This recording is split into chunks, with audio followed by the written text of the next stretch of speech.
Where your treasure is, there will your heart be also. God has hidden unlimited treasures in His Word. Every time we open it, we can discover a new treasure, or admire an old one. What will we find today? Let's dig in. Here's Carla Early with Treasure Hunt in the Word.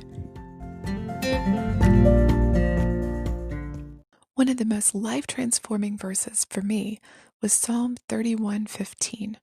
The beginning of the verse says, "My times are in your hand." I realized when I first read it that in context, it meant that God is in control of every aspect of every nation, every culture, every society. Everything around us may be chaotic and scary, but God is in control. But the day I read that a year ago, God told me, "Carla, your time is in my hands. I'm in control of it, not you." You see, I had had a very frustrating few days. My schedule of jobs was full.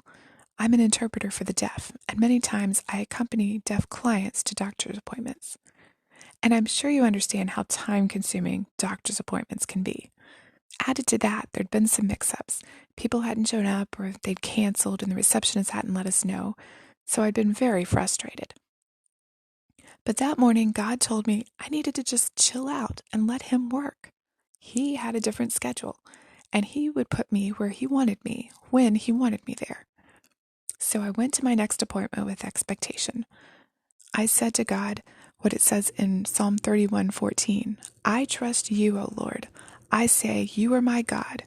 Basically, you are God and I am not. You're in charge. Do with my time whatever you want. As I waited in the waiting room, I overheard a phone conversation that later led me in praying with another patient while we waited in another waiting room for 45 minutes, completely uninterrupted. It was amazing.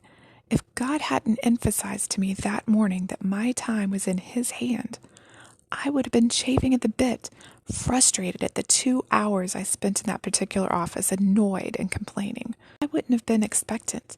I would have completely missed what God had for me. When I got home, I wrote the verse on the front of my calendar to remind me. Later, I realized that Psalm 31:5 also applied to me. The first part of it is quoted by Jesus as He dies on the cross.